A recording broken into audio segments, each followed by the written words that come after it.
tunia igen dinga hele the centrality of God in a healthy family achida min kuana pasian alai zanga a omzia chi tua igen dinga tua zo chiang ina achida min kuan nei ding hi le the power of grace in a healthy family mo Zeisu Christ happy na achidam in kuan sunga aman phajia chi gending hi hang in ilai siang tho biakin sunga hitale life panung na ente hitale ilai siang tho late zale somni le giat I pendinga late zale somni le giat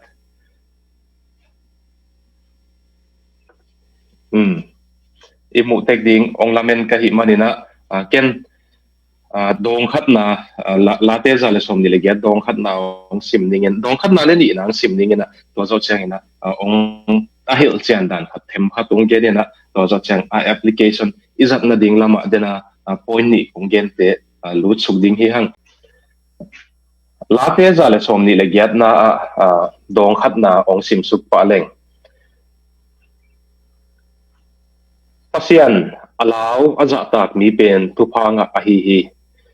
pasian alaw wa aza ta ka ama dei na bangin gam ta mi pa pen tu phanga hi ama in ana sep ga ne dinga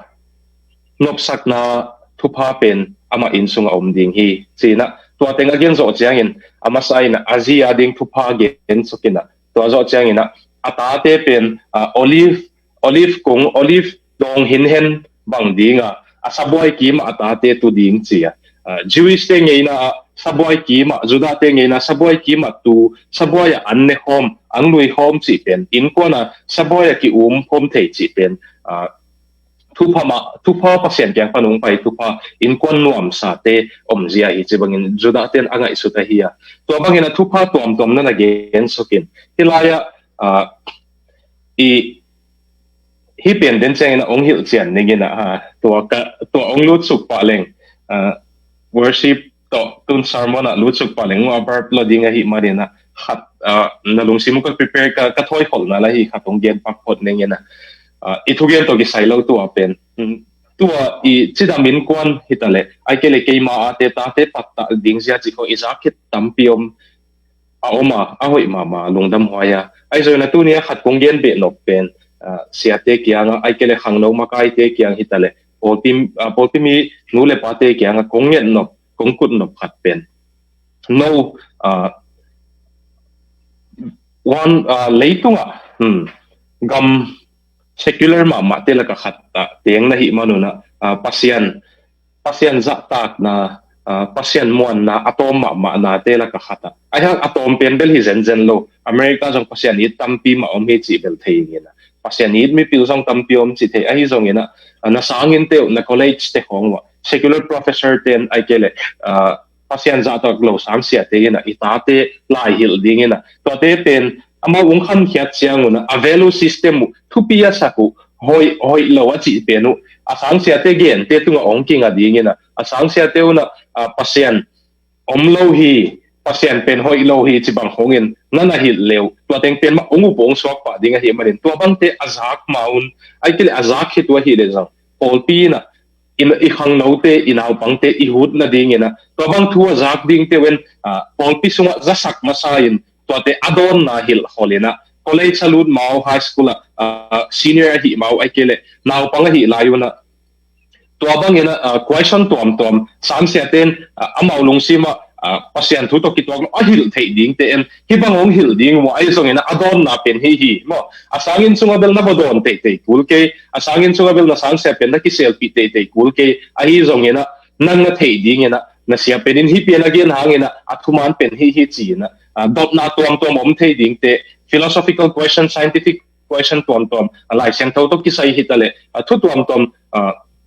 secular professor te kong sang sia te kong ina again thei ding ai kele alom teu pasian nei lo atheistic in kuan panina ai kele hindu no america pen very pluralistic hita ko india ma abang ta ai changa hindu muslim sikh akwa teng na teng khop nau hita ai chang to bang lom ane changuna alom teu to ki thwa changuna au naw ma bak chi hut ding au bekin on lowin bang chi hut ding hut zo na ding una a defense zo na ding una anil panuna hil hol leng thoi hol leng chi ตัวโปรแกรมดันเตนั่นน่ะใส่ตะเลวจินresource person คงหอยปีซงเองนะตัวบางเตนั่นน่ะไว้หอมตะเลวจินสิZBCM ตัวสัตเตองเด็กสักมาใหม่ไงตัวที่เกลี่ยปอปีน่ะนาวปังจิกะหิปนุนะอีถอยขอเกลี่ยกิจการขัดให้มั้งเกลี่ยจีบางองเงินปักเลงกันเอวไลกันซิกมอนด์ฟรอยด์น่ะpsychologist ปานะอินควนนู้นเลยป้าโตคิดจันตักขังแค่โฮมลงเตเป็นยังไงมาดอทนาหาวเสียฮีจีเวมันทุกตัวตัวดงฮีจิน father syndrome จินนะเกยจงอินควนอัตมหันเตียนขัดปันขังแค่กะหิมันเนี่ยดอทนาหนาเขาลงมาพัศยันตกิสัยฮิตเลยตกิสัยตเลยดอทนาหาวลัวใกล้เจียงตัวเป็นนี่ขัดเสียป้าขัดเตียงก็ดอทนั่นเองขัดก็พอดอทเลยตัวบางไงสุดนั้นนี่เทเลนลุงซิมาโดยวางปันหนานักเสพลัวฮีองจีนตัวนี้ปนะลาวมั้งดัดนั่นเองดิ่งลาวตายนะดัดนั่นเองเทหัวกับลุงซิมาโดยวางปันหนาเสพมาฮีเลจีจงโดยวางปันนาเสพนับฟอลปีฮีดิ่งคิวช้ำเราไว้เชียงนะจีนะตัวดงลำนนเราไอ้ทางนี้นะกระโดดนั่นเองเต็งดิมโตเด่นแนวไหนบ้างนู้เลยป้าอามากินวามเราเทเซลไอ้มันนะกิกับเซลินะทุกขี้เงี้ยตัวป้าโอกันนู้เลยป้าฮิตซีสักินโคสักินกิจยังพัศยันละนู้เลยป้าเป็นอากุมาทุยเงี้ยทางโคสักตัวเราเองพัศยันจงอีโอจะเทเราเยอะเลยอมเราเยอะเลยอีทุกอย่างน่าจงองดองเราจีของตัดน่าเขาก็ตัวกินเองตัวนะตัวบ้างอมตัวสร้างคอลเลจอีกการจังฟิโลโซฟีของอีซินจมาลายเลยตัดน่าเขาองตั้มตัวลายนะตัวบ้างเองนะอุบดิ้งพัศยันอุบดิ้งที่แต่ละเจสูเบลดิ้งเป็นกันฮักษาสักจิตกันนั่นนะใช่ไอ้จงเองพัศยันแฮปปี้นะโตพัศยันในมีพิลเตทุกอย่างนั่นแหละองปันปีนะหางนะเกจงตัวปานุงเขาปีนองเปียงทักใครนะตุนก็เวมาเป็นโน้สุงจงเกดันโน้กว่าฉันหาววิเวลักอมตานะหิมันนะตุนจงนะอินสุงจงทรัมป์เดเลยไบเดนเดโตกิกัลดิ้งนะvalues ตัวมุงกิกัลดิ้งฮิตามอตาเตเดตัวนู้นเลยปาเตเดจงองกิบังโลไม่เทตัวหิมันนะตัวบางตัวนาตัวเตอมเชียงนะพอลปีนอีกครั้งโน้ตเตดนาเตอินาวปังเตดนาเตไอ้เกลมีตุงปันอาจากดิ้งอุดนาเตพอลปีนตัวเตอีหูโจนาดีกินตัวเตปนินะอีหูโจนาดีกินะบางตันกิสักคนนะกิถอยคนนะอีกครั้งโน้ตเต how will we prepare our children more storms อุบลานะหุยพัศยันจะตากโลกนะหุยอันนุ่งเป็นปนินะอีกครั้งโน้ตเตอากิพูดเทนะดิ้งอากิ defense เทนะดิ้งนะมีตัวอบกิเซลนะดิ้งฮิกิเลซงมีตัวกินเอลนะดิ้งฮิกิเลซงอามาอดินกิปโจนะดิ้งนะบางสิปันลักดิ้งตัวไอปันลักนะดิ้งนะตัว apologetic seminar เตอุบนะหุดนะเตนตันเตพอลพิมิเตนะนั่นในตะเลวจินดาวปังเตบางอันเอวปันนะตัวเตตัวนั้นปันตะเลวจินสิคงเดสักมานะองเกนมาสันดิ้งเอนะตัวทุกกองของด้านหินจินทุกเย็นตักปีดิ้งอังลุดสุกตะดิ้งองสอดลวดหางเลยองไม่สักุลละไอหางเงี้ยนะสอดเบลงเกนสอบเกนิงเดี๋ยวอีไลเสียงเท่าซิมน้ำมันอีไลเสียงเท่าลาเตอาไปนะบังเกนเฮียมสีเลยอันวายะดงขัดเลยนี่อันวายะดงกุกตันอินควันทุพาดิ่งจีเตตุงะปัสสาวเตตุงะตาเตตุงะทุพาดิ่งอินควันอินซุงอาจิดัมนันนกนาดิ่งทุพาอเกนสุขเข้มเปียวเป็นอินควันพัศยันไม้พางะอินควันทุพาอเกนสุขเข้มเปียวเป็นเฮ้อตุงะขัดนาเลนี่นะตุงะกิขายนะขัดนาบังเกนเฮียมสีเลยพัศยันอลาวอาจาตากมีป้าเป็นทุพางะจีนะที่ลายอันว่าทุพาอเกนเข้มเปียวเป็นอินซุงหอยนาดิ่งเข้มเปียวเป็นพัศยันอลาวเลยอาจาตากมีป้าตุงเบกะตัวป้าอินควันเบกะอมดิ่งนั่นเองนี่นะพัศยันอลาวอาจาตากเกล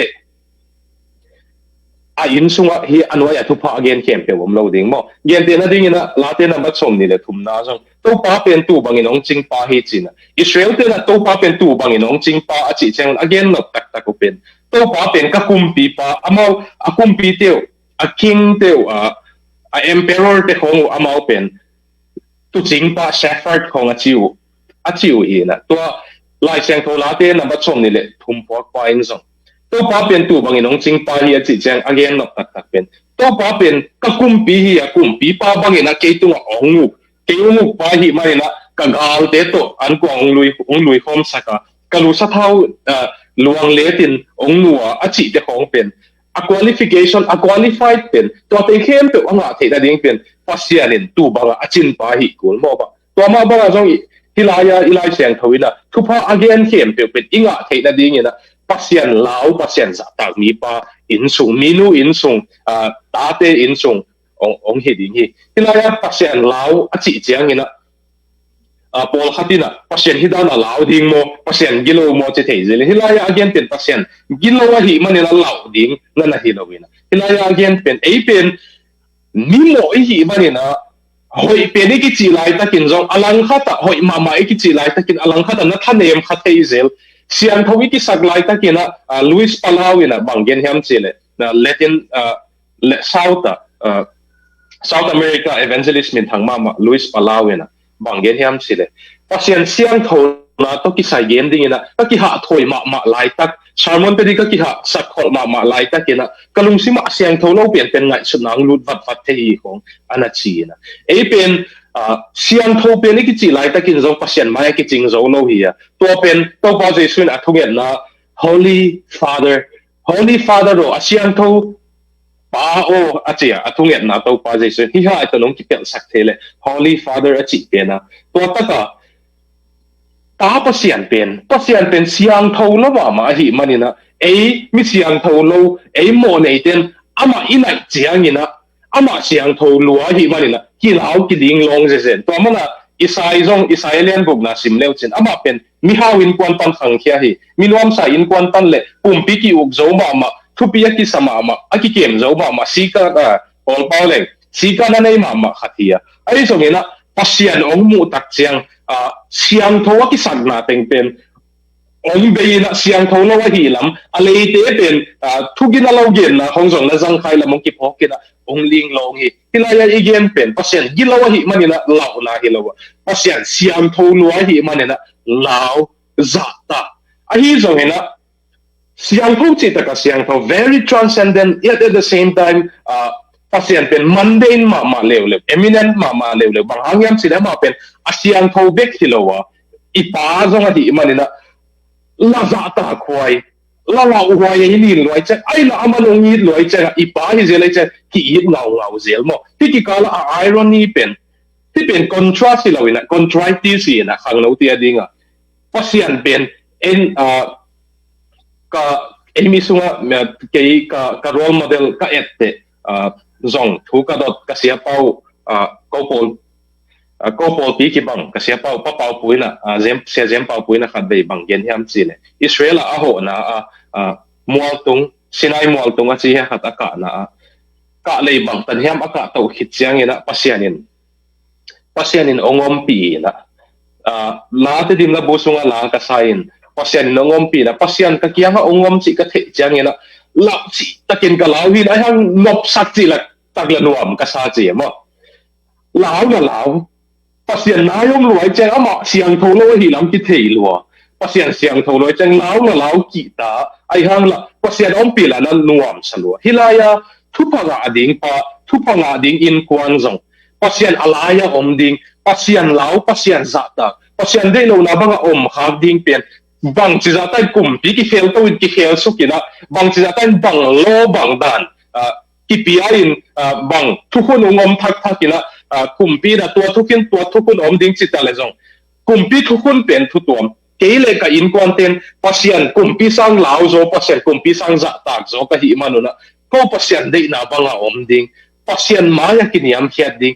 bang hang pasian pen ko ki ta pasian lao be kilowina ama pen ka ngau ka ki ta na za na ma pet i thoi ngau hi manina ko pasian de na banga om ding achi in kwanten hilei tung ma van tung be hilowina hilei tung ma zong to pa thu pa asang ding te to pa om pi na to pa sunga kitchen na kempe asang ding te to pa de na bang atun na in kwante ong hi ding hi ina point number 1 the centrality of God in a healthy family achi dam in kwan sunga pasian pen alai jang om gi ge hi ka chi pen tuna ahang no vai de wina ong gen to nongena nu te pa te na nong na tel siam ding kong ye na ahang no vai de winong ki ho nongena alei tung vai khong jong ong gen kom nongena tu ma kum bang za hiam kum sagi kum nga song hiama free press ta den thu ki zak na leitunga aki hom hiat na gam khem pe upana poem a poem pen a pawin bang ichidiama thu ki pai lucky pai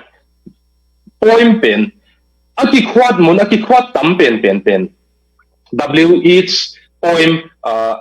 ong simleng the center no longer holds things fall apart and we are now heading into a world of madness chimo WB ya chin pen alai zanginong len non lo hi manina na khem ki tam kina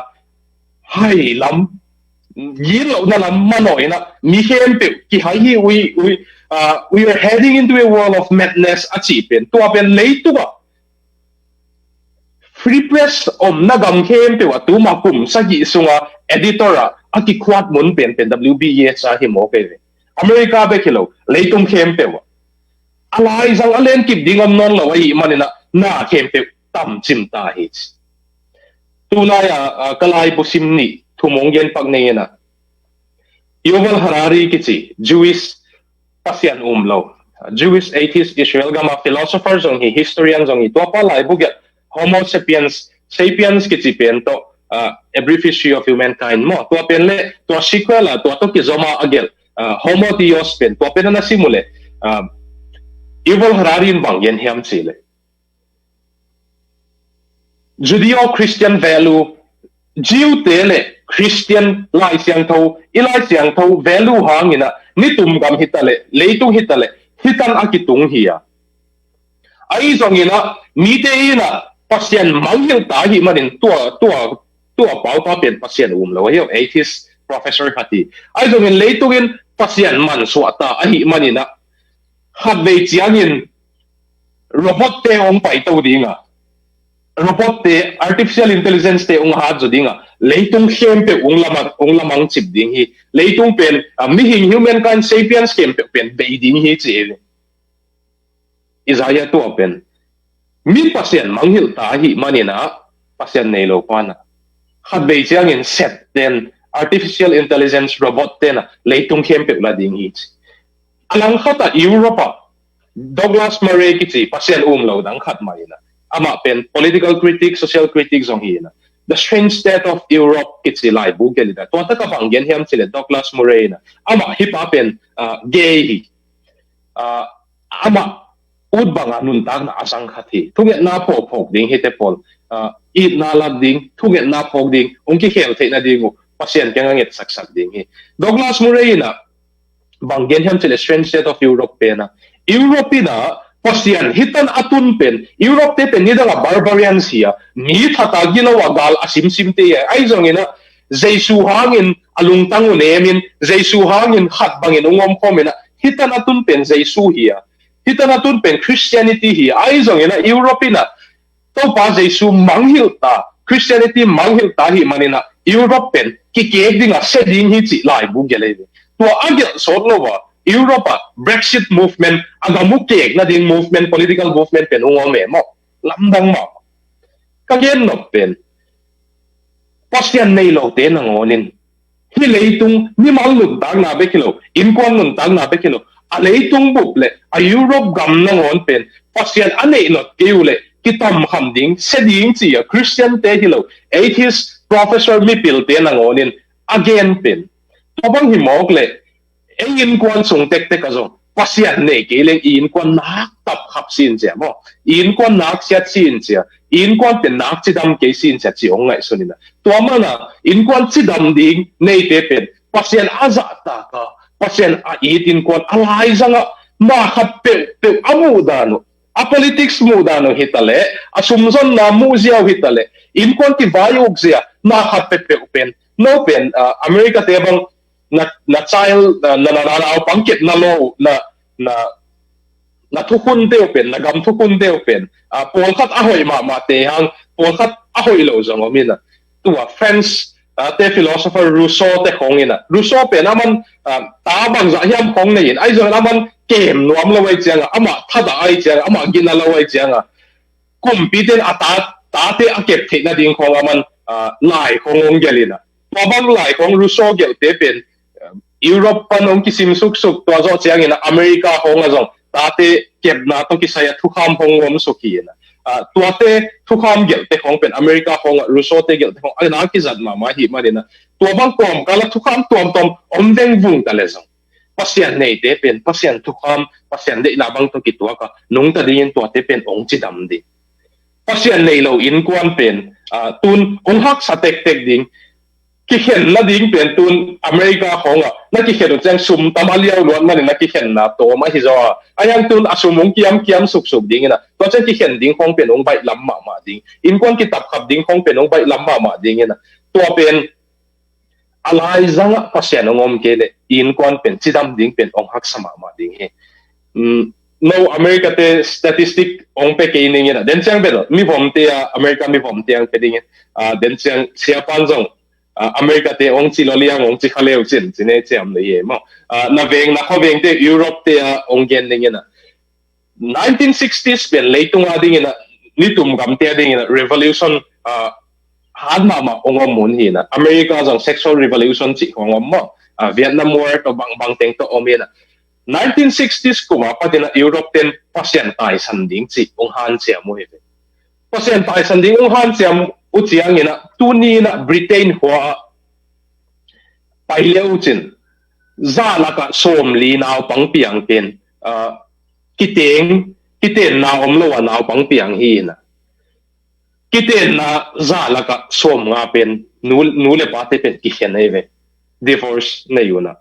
tua bang gama bang thu ong piang hiam chile tua bang pasien ong tai sa tu chiang ina ta te nu le pa nei lo wa naw pang ong piang tua zo chiang ina kiteng nu pa te za la ka som nga bang ki khen chiang om chang ina tu lai tak Britain hua bek bek Britain gam bek bek naw pang poverty zone na om ni phalo mi le bang nei zo lo naw pang azong pen 3.4 million children lives in poverty ve tu lai tak Britain to pen ni da Britain na hisa sa om ngei lo e tu khat za ko som guk pan kum som guk sung bek 3.4 million naw pang pen zone na to nong ta he to zo chang in mi mal vai again sung ni cheleng Europe ten pasien ong tai sa chiang ona kum som nga sung bek in tu khat za ko som guk pan tu ni tan kum som nga sung bek in na kham thei zong sang le zu don le an gina nek lo mo diet maintain lo eating disorder nei le ai ke amao le mo ki that nom suicide le attempted suicide le depressive illness huaklam psychological illness to ki sai huaklam na lungsim lam na le stress le anxiety to boy pen 300% panina percent za thum panina 1000% tan khang to mo ke ve zu don zu kham thei zong sang ama le ma ki that nuam lungsim lambuai na stress anxiety depression dei pen 300 pan 1000% an khang to mo to pen Europe te hi la tun America te khatong gen leng no ni vom te mo ma niu china Barack Obama ina president na hilaya Father Day pate niya a speech piak pen na ngayon le naw pang telaka ni vom naw pang telaka again pen mi vom telaka panay lo khang hia tamlo ma hi manina tu amana jong ain sungu lemlo tu amana jong amao society pen bang chidinga kasimo na hello ai jong ina ette ding to mama atam mama hang bang hangyam sile ong sui yu chiang pa insunga pa pen tom lo hi man je ya statistic ngen leng tul khat zakwa som ko ka mi vom te la ka America panei lo naw pang pen 23% khong mi na naw pang teng la ka so percent som ni la thum khong tu lai ta ka mi vom te la ka panei lo naw pang pen 77% khong e zalak pan som sagi pen pa to nung ta khom lo nu bekin akep to ba nu bekin akep pa to nung ta khom lo naw pang te pen Obama in bang gen hiam si le pa to nung ta khom lo absent father ta om lo to khang khia naw pang pen pa to nu to khang khia naw pang sang ina achidam in ko na ong khang khia naw pang sang ina thong ina akyat ding pen som na ni ve bang. It is more likely, it is about 12 times more likely to end up in prison even now pang pen. Som na ni ve bang thongin akiat ting pen lamet na zo ti ding mo ai kele ki thei zo ding hi chi. To zo chiang ina sang high school zo lo ina high school zo lo in ama ut bangin a om na ding pen kwa ve bang now pang nu le pa to hang khia khat sang ina it is more likely. To zo chiang ina a zon ding now pang pen mi zo nga hi ding pen pa to nu to hang khia sang ina pa to hang khia lo pen guk ve bang a zon ding pen more likely zo hi chi. In sung chi dam pasian nei lo i nge le in ko nong ki tap khap le ita te pen zo mi America om te pen thong nong kya ding o pen som le ni ve bang in sung gina te sangina bai lam zmok ding e lai tan nong nei lo ding o pen mi nong phak lo ding o pen kwa ve bang in sung gina nu le pa to khang hete sang ong bai zmok ding to zo changina na zon ding o pen nu le pa te to khang khelo te sang guk ve khong ong bai zmok ding hi teng khem pe pen pasian in sunga alaya om lo mane ong len ding I hak sathun I lo phun I da hun ki su khe kha khuna jong ong len ong khai om ding alaya a central pasian om lo man khat ve chiang America zo mi de ghetto omina lampia huddo nge na omin tate kem lowina single mother back to single father back to tam chi taka tam chi hong izak ding da wai ma to hong izak nuam ke le tu ni apatina pasian alai zanga I koi ding ki thoi pa ni mo mi mal vaya ong gen sok lew leng tu kuma mei sagi tu ni le som ni Harvard University te studies ball research ball pen American Medical Association te journal pena ong ki so ke pena bang gen hiam chi le kalsima biakin kai te le kalsima biak piak na nei te le kalsima biak piak na nei lo te ong et chiang una kalsima biakin pai te pen biakin zuang lo te to te ding ina 68% bang aki tha ding u kham thei zong sang hi ding u to le zu kham khol a hi ding u pen nu mei te percent som google giat bang nu mei te ading ina to banga ki tha nop na zu ai ke le kham thei a puk na ding pen nu mei te ading ina biakin pai te ding ina percent som google giat bang bai lam lo zo mo to lo te ading ina som percent som google giat bang zu kham ding o kham thei a hi ding o a hi ke le kingai sia kingai newa akitha nop ding open percent 68% bang bai lam zo chinai ina to zo changina pasal tia ding ina zu kham a hi ding zu zong sang a hi ding kham te zong sang a hi ding le amau le mau ki sung sia kingai ne ma kitha nom a hi lo ding open 33% bang ki khom mi a hi le hoi zo Harvard te pasian nei lo Professor Tampi Sepna te research mo kya thi pen to hi manina leitung te pasian nei lo te nang onin na so pasian nei lo te pasian alai zang om lo te pen tam kham hi chi ong lakhina khatung gen lai leng German te philosopher Friedrich Nietzsche na 20th century kumzalom som ni na mi hing te pasian ki thata hi manina kumzalom som ni le khat na pen si san tam luang pen kum hi ding hi chi kumzalom som ni na get ave sorry kumzalom som ni na get kumzalom som ni na pen 21st or 20th century pen it will be the bloodiest century chi philosopher Friedrich Nietzsche na get to pen tang tung tak pi na aman banggen hiam si le pasian ki that pasian ki nei no lo hi man asia apha I ve I tak atunga nuai ungen ding ong hil ding hi ong chi ding om no lo hi manina leitunga kumzalom som ni pen si san tam luan pen hunong hi ding in chi German hitale Russia hitale Cambodia lama Pol Pot te hitale pasian nei lo teng French University panina Pol Potina ong pain agama kumpi ong sep chiang ai kele Russia Joseph Stalin Germana Adolf Hitler te Mussolini te ong han chiang ina pasian nei lo ten kum zalom khat bek century khat bek 80s ten secularist ten leitung au kule edi khat na panina tu khat zakwata na miki khat misi teng sangina kum zalom som ni na a miki khat pasian nei lo te that pen tam zoi edi khat panina tu khat zakwa sunga miki khat misi teng sanga kum zalom som ni nu sunga pasian nei lo kum pi ten akha pen tam zo bo hang alaya alien ding pasian om non lo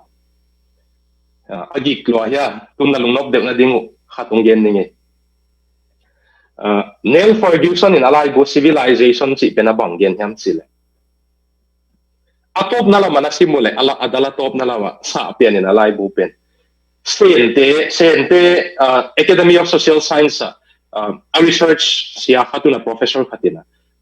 bang gen ham chile Neil Ferguson in a quote pena ni tum gam te pen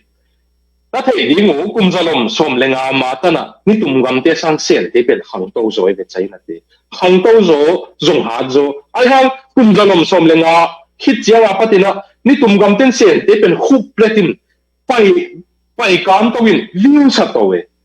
to pen sen ten bang hang ni hiam chi asu chu tu chianga a chi la sen ten na gal ban hang hi na thau hang hi chi ai ha tuang su tu chang a thau a hi gal ban hang hi lo pen ong mu hi Razo chang na no pen democratic gam democracy gam mi pi de na to ki tel na gam na hi manu hi china tua zo hilo tua zo man kin lo hi lam pen senten ong mu khelew tua zo chen na economy system of free market economy a hi hang hi china na sum zon ziaw ki honga hi man hi chin tua zo hilo hi chi ong mu khelew leuna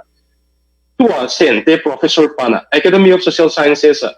professor sem pan bang gen hiam chile tu ma kum som ni sung pan ka the hi to pen na democracy na ki uk na hangu hilo na thau na galvan hangu hilo na sumzon ziang na economy sumluan zia hang hilo ina na biak na hang hi chi se ten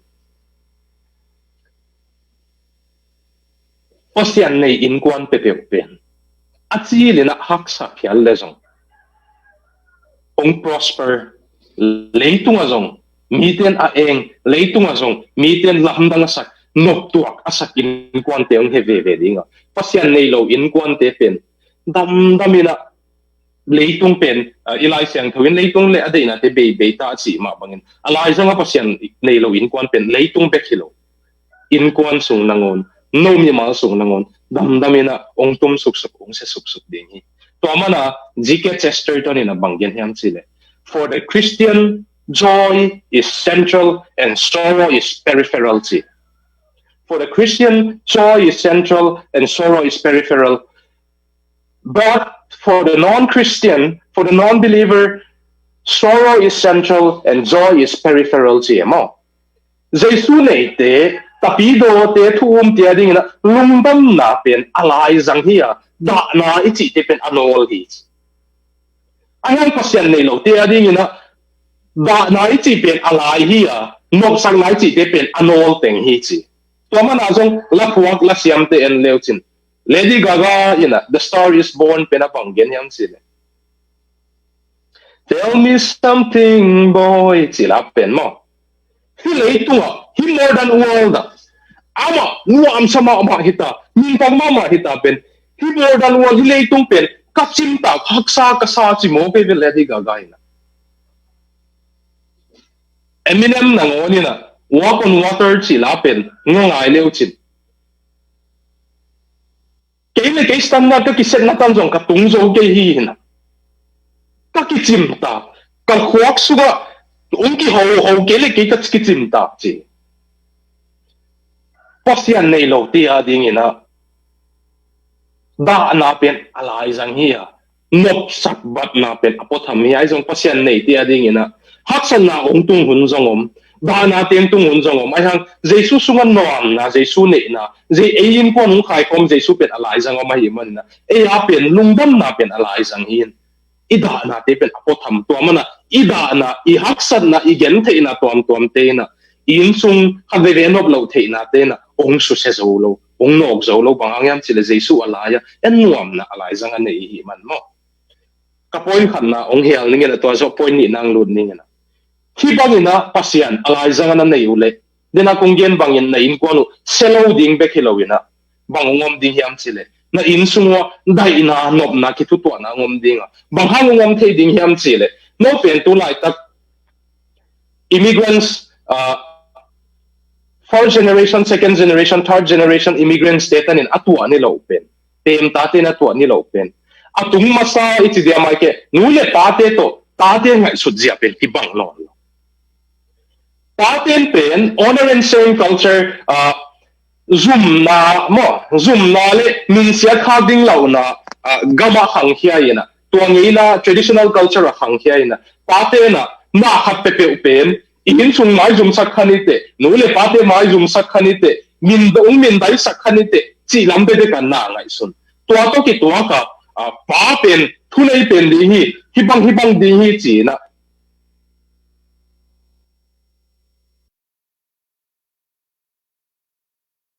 honor and same culture traditional culture nule pate pen hang kheto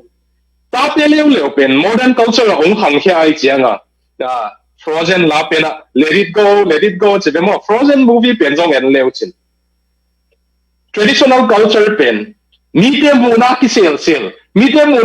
muna lom ding bang omom pen tua puan pen swa ke ding let it go don't let them in more no longer conceal let it go chỉ vele mole tua apuan lui pen ngei na lui traditional dana a portrait with tua pen ong swa hian kumpinu na tua zo check ala ong sa tate khang pen modern culture pen ke de na mai zum lo thu tuam ke lung dam na bang yang tua culture tate khang khia nu le tate leo pen traditional culture khang khia chianga tua man tua so chiang ina lai thei zia ki bang lo nu le paten tate thei tan thei pi no lo nu le paten bang website na bang thu te tate bang thu te za chi pen thei pi no lo generation gap itzi pen 1960s pan hong ki pan eve pen mi kang te sunga jong tate nun tagja le pate nun tagja ki pang non vet lo de zia jong ki pang non vet lo tua bang in kwan mo pen ki tua ding da nom lo we ai jong ina Zeisu nei leo chin pasian alai jang ngom le ong piang ding khat pen sorry ka hi kya kena ka o ki sa te lai tamo hello. Okay, it's okay. Mo response lo na itseng kiza te in de chini mo. Lung da me kiza chi ya operator pen ha. Tate to pate ki kalhi hang ki pan sam. Hang ki halaom na pen. A bridge ding akale ding pen. Zeisu ungom ke buang le ki tel siam nge lo ding. Ai jong ina tate hitale pate nu te hitale Zeisu nei in kwan hile hang pa tian zong ko de na ko hun lai I hon wi ya ka hi bang ko ga ma om la ya ka om bang chi non lo ding ina ko hun la ya chi non lo ding ina pa tian zong pa sian de na ong chi ding ve pa tian nu tian zong to zo chiang ta tian zong ko hang thak ten ko hi bang hi no outdated long te no bang ma thei lo chi lo ding ina nu le pa te sim mo bol lo ding pa sian ong nei le to pa kan hu ka pa lai thei lo I kha in te ai song ina lai thei lo nu le pa pa ni na ke lai thei anong bon lai thei lo nu le pa pa ni na ke sum le pai hak sa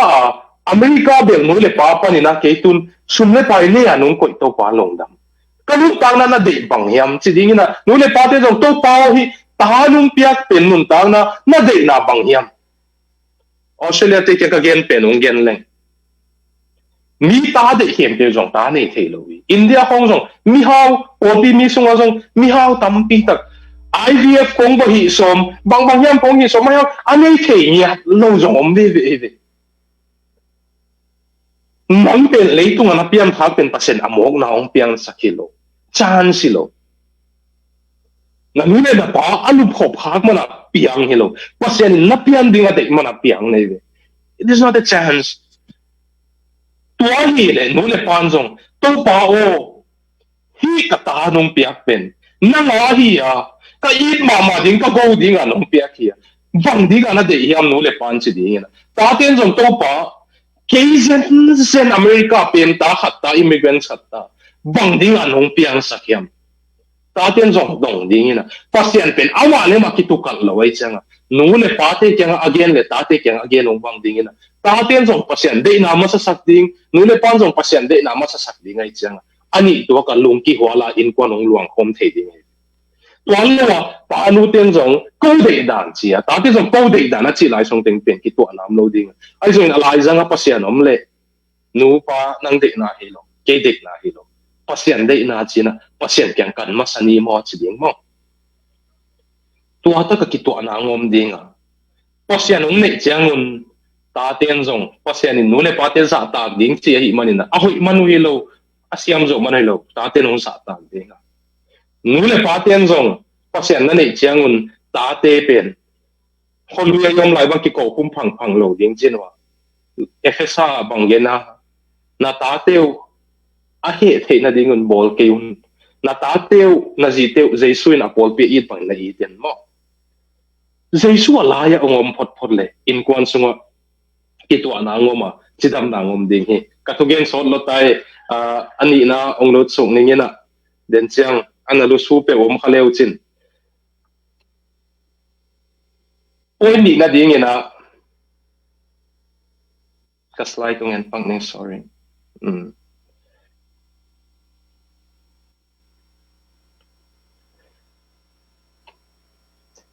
the power of grace in a healthy family Zeisu he pi na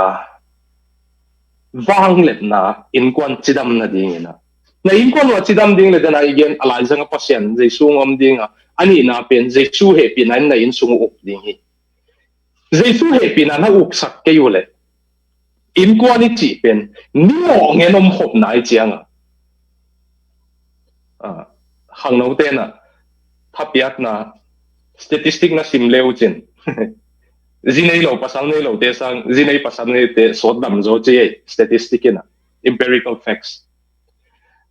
to zo chiang ina kiteng tu zong kiteng tu te lungdam na zong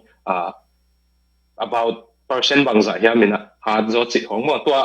America te research na statistic bel damina all ina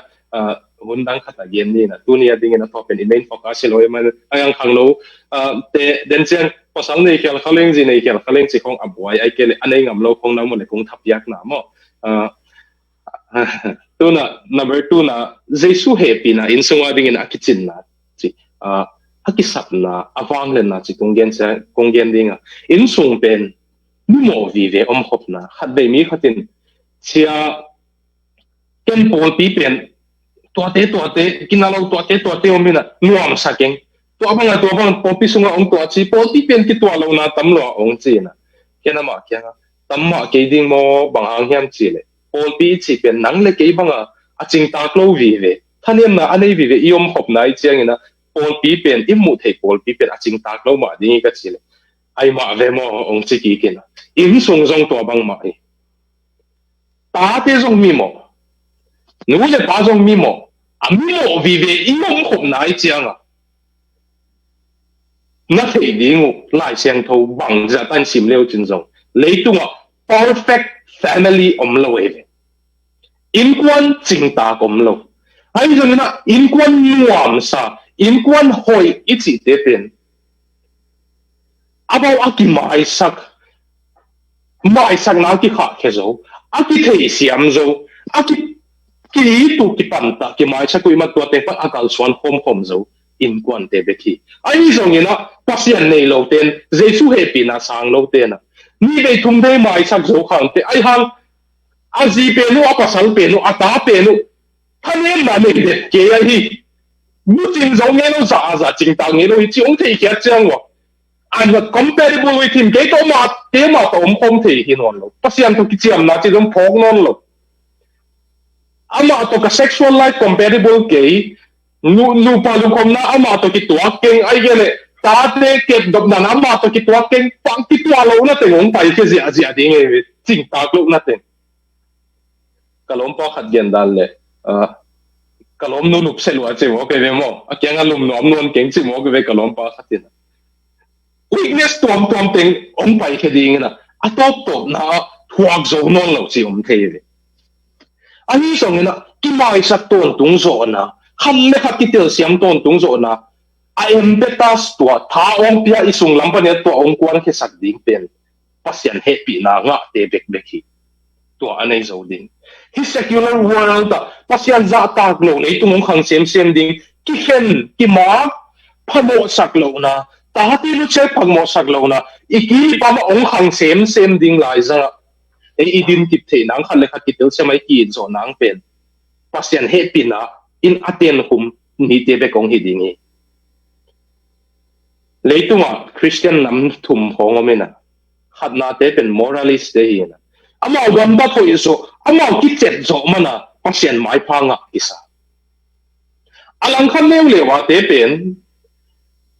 awun bang a om song na phamo salo dena leitunga mi nam thum ka chi te pen a khatna te pen very moralist legalistic pasien de na bang hi chin pasien de na bang a om zo na pen ki sak thei piu na to om zo man ozong pasien mai phanga isa pasien tu phanga isa alang khan lew te pen antinomian ki china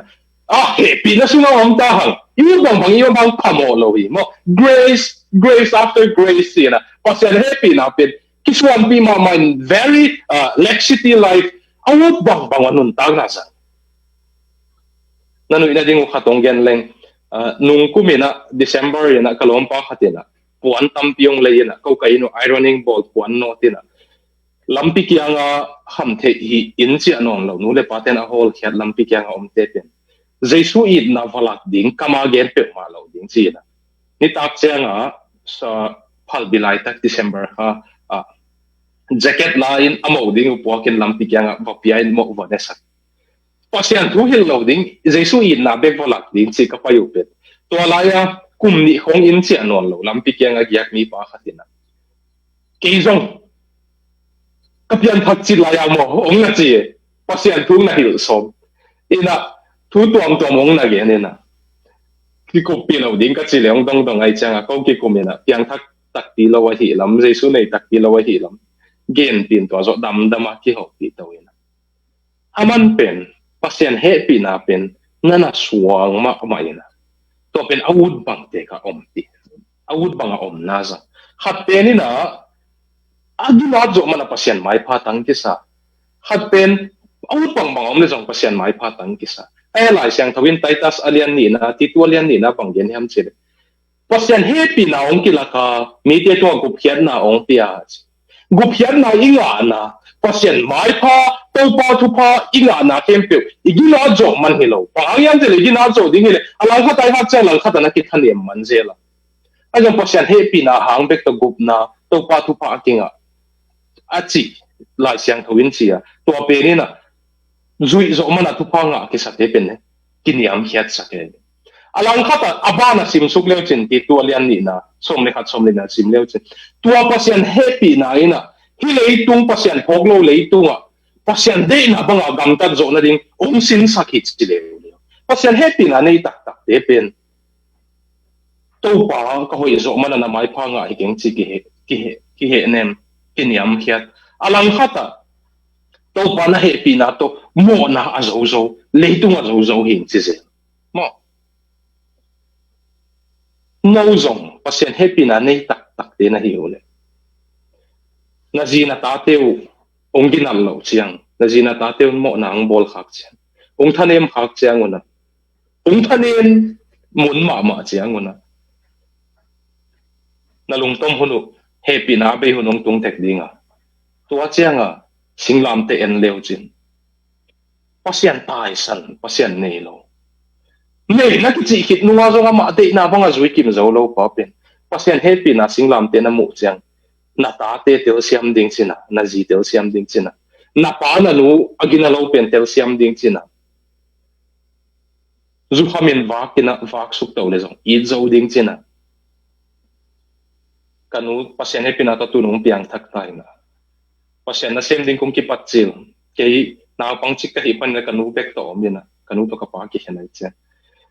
lai siang thâu xin ding ko ki patil zong kanon jing zu bang jing sang pan zuang don san thei lai na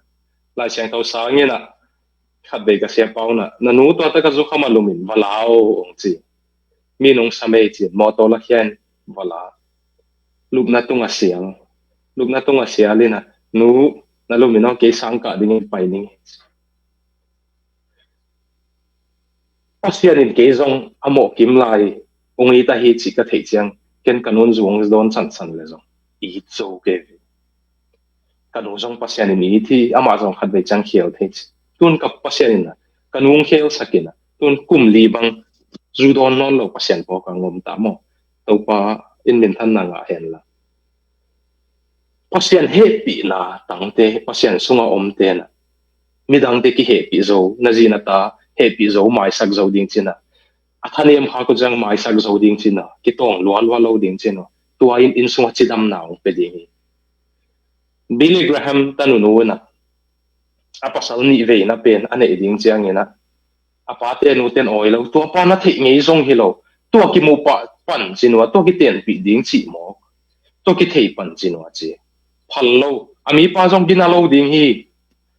ami sia hi te kai to chang muang lo hi ung atanun hi thei salo ki ya ding hi chi na kiten pi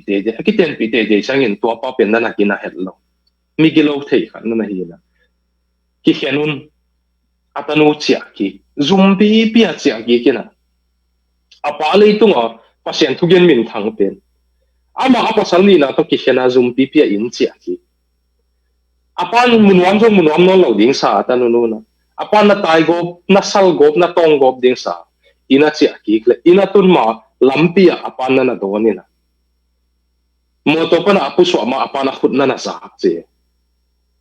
apan khut na za kina atana nu Billy Graham in atanu nu na koyin na ai na lak leve Billy Graham ba hang to chi zo hian chile ma zum sak te ke pasien na sem hi nga nang phiai phoi chi lo we atanu ginalo pen ang koi zo ve nam zo happy zo pasien kyang kisik na to ton pi na pasien nei ki sak zo atun mi lung tang tam kham te ding lai bu bang get sak zo Bahangyam chile Billy Graham in pasien eat na ama aching taglo patung pasien eat na tong hi chi thei loi chang azia ta te i zo hi mo tal sa te zong na in sungu chi dam na dinga ke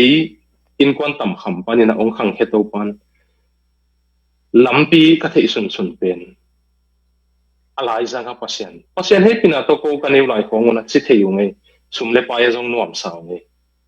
pa zong officer hi kanu zong sumbol hi ayang sumle pai le pil na te pen na hi masalo ka pa pen ko lam kalama te dim kampau sunga ding ena Bachelor of Commerce zo masapen hi ai zo na pil na siam na sumle pai te pen alhai za ka pasien ngom ke le tam kham le hi veo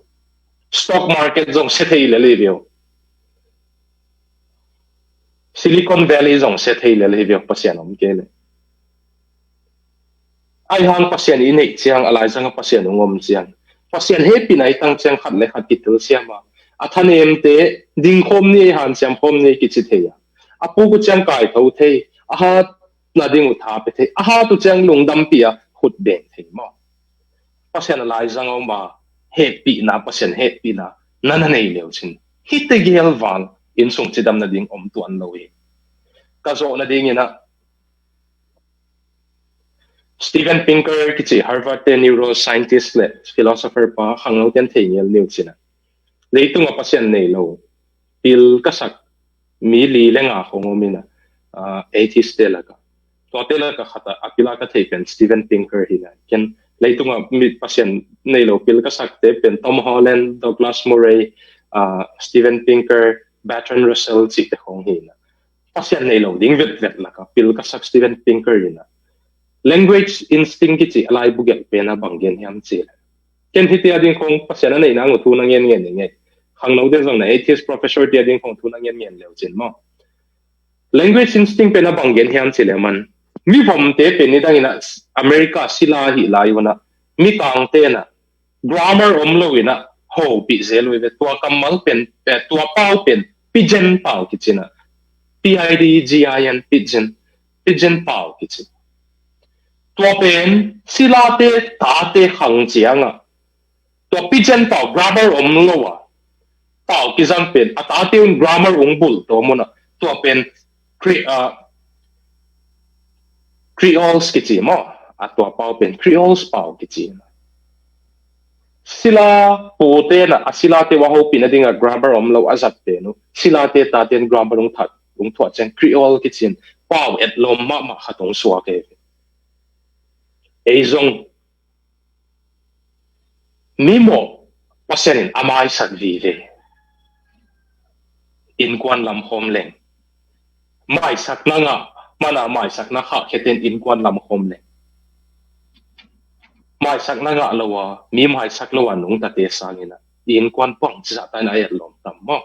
pasen he pin asunga nung ta hom leng toy manina zpcm tal sa te pasen alai zanga koya pasen lao le ita za tak le ita Zeisu happy na to na in sung au dingina khatung yen lai pak ninge kalom pa khat zudon ngei lo ni khat zu kham khai na luak khong losa in sung lut apan dup na tunga siang jing sanga tho che ang ding chiang in apana thei thuk to in tui vot to in boy zana na zu kham pen na gim lua ya tui do ni no boy peng nong lo ni te thei thuk nei no atapa pen apana ib na a he pin na mulwa tai gob dinga sagle to chilo mulwa I changa atapa pen ki suang loi tu ni dong khat sei dong zu do no lo mo apan tai gob ko gob level thang pai pan mai the apa pen mi piang thak pasian nei he pin na nei hi manina atapa pasian id na pasian ama tu ala id na pen atapa tu ala chang atapan tu ni dong hoi lo na tu ni dong officer phak lo na kumpina sem lian ti hi lo na kumpina sem lian ti na hang zu jong don fa lo hi lo na atapa in jang mo alai zanga pasian lau na le za tak na asunga in sunga khat le khat ki kala Zeisu he pi na to ki I ki tel siam na to in sung uple to za wala ichidam na dingom lo to za wala no pisak na dingom lo to bang hi chang ina Christian in sung pen mo tu makilam akisel thailo in sung bang dinga na khei dingu kum zalom khat na ni na thum na Christian te pen tom thil thial mama akima pama ten ta that abortion na nge pai chi khom pen phamo asang yan lo ve ni lei bang khat wala nei le adang teng pa yu ve greco roman te pasal nu mei ton nu mei lup khop song phamo savet lo pasal zilei kin lo pasal danga ba lup pi le aji te na ang ko ma jong ngai sun lo ai han Christian te pen tu achi kin che ki ko se lo amau siang thâu ta ka pasian de ina bang anu le pa ki kom na sa siang thâu ta ka anum tak na uzang amau in sung teklim ta ki ke mo to pen mi dang ten mu ina Christian te om da na mi dang ten mo me ni tum gam khonga Christianity ha thi ke le tapi do a hat ma a class sang mi hau nam sang te na nam niam nu mei te pen au tu nu na lu pi the ve nam niam nu mei ten complain the lo ayang tapi dong ha chiang nu mei a ut ke le pasalin jong lu pi the lo Christian masate nana ku khol lo ami pil tem bel kum pi ke ngala yak mia khak zel ko am bai no mo chia veng le pam te chi la lo amma hoi ta ka pasien de na bang zu ya ki ke aveng le pala pasien nei lo ta that naw nge that out bang nu le pa ki kom na jang te pa le pa nu le no ki kom na jang te Christian te hoi zia amu chiang wa amau to bang ngom mo ko hi America to bang kim le pa ma akisel thailo mo tu akilam ina banga na hoi naw khat le khat na ki ta ki he bi na ki thuak zo naw na chidam naw pasian alai nom na pen mo tung ki sel thelo bang hen la na veng na pam te mi kang te mi fom te mi eng te nong mo hen la pasian mu lo na in ong nei ta hen to pan to ai zo ding in na ve kuna ani open panalian pen tong to pan to khang pe ta hen